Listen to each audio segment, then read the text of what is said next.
Are you ready, sports fans? For the Ladies in the Locker Room, the all-new, all-sports television talk show with the latest in sports news, statistics, and updates. With celebrity guest stars, pro athletes, and more. Here they are, the Ladies in the Locker Room.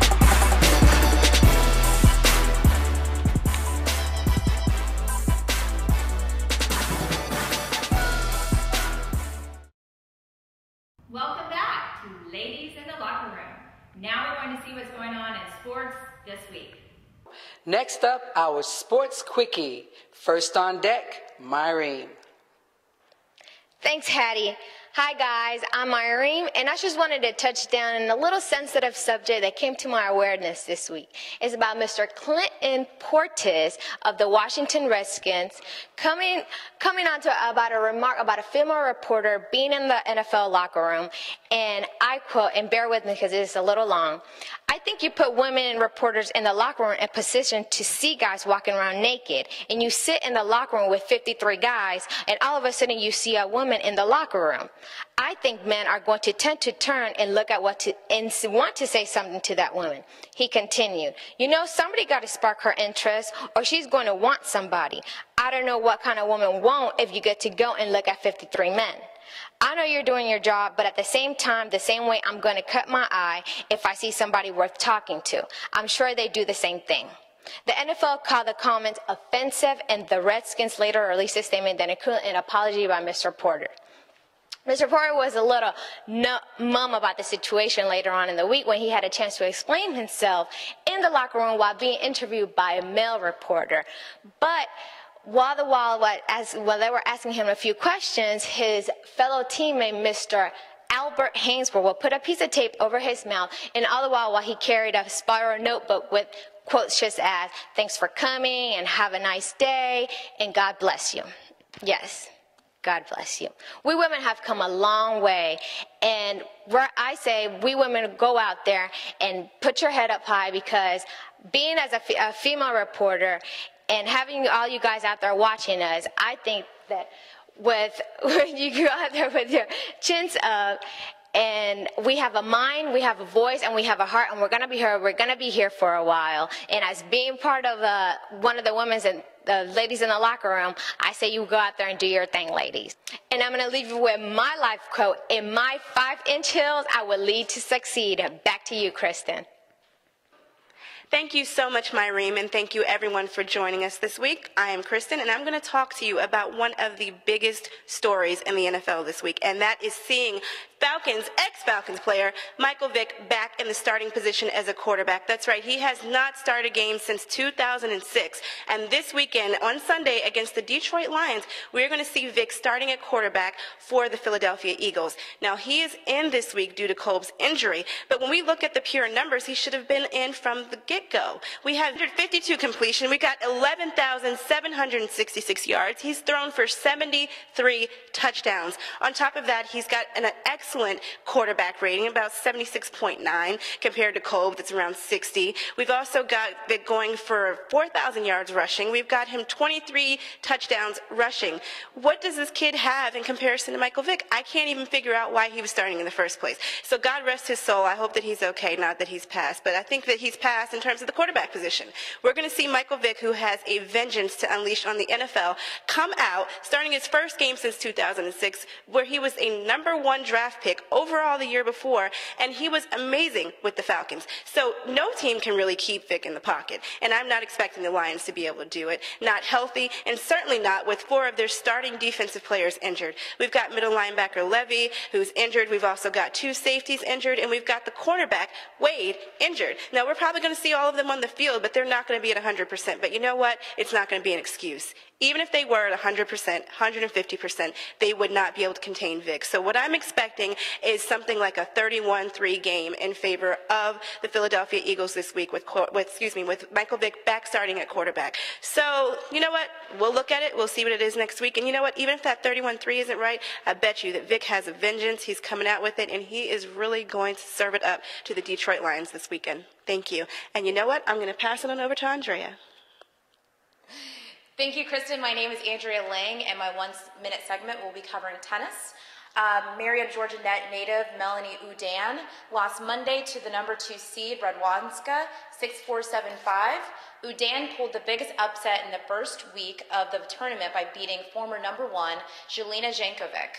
Udan was the youngest American to reach the women's 4th round at Wimbledon since Jennifer Capriati was a quarterfinalist in '93. And speaking of tennis, did you guys know that tennis formally started in 12th century France? French monks used to play amongst themselves in the courtyards, bouncing the ball up against the monastery walls with a rope hung across the courtyard. The game was named as Jeu de Paume, meaning game of the hand. However, it is also said that the game of tennis is derived from the word French tenez, which means something to the effect of, take this. Now on to Penny. Thanks, Andrea. I'm Penny, and I'm here to talk about female sports reporters and the latest controversy with that subject. Everyone has heard about Inez Sayen's controversy over interviews with the Jets. She was actually on the practice field with the Jets, and one of the assistant coaches intentionally kept throwing the ball her way. Players kept accosting her with catcalls, followed over into the locker room. She was waiting to interview quarterback Mark Sanchez when she was still being pestered.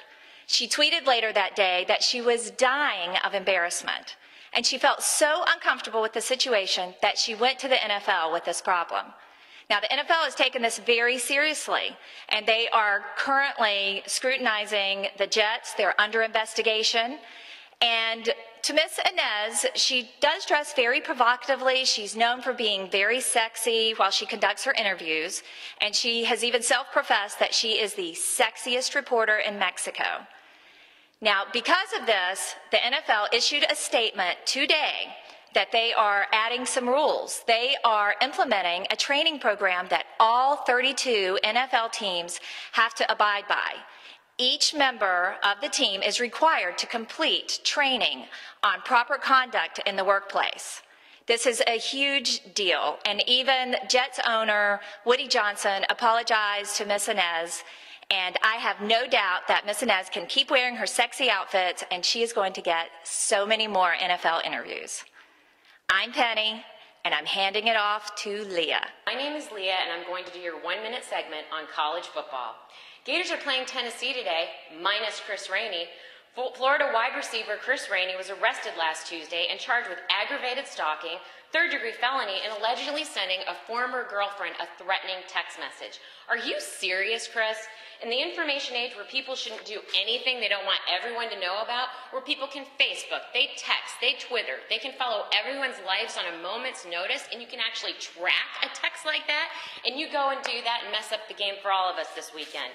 So what exactly happened? According to Gainesville police, Rainey sent the woman he dated on and off a threatening text message that said, "Time to die."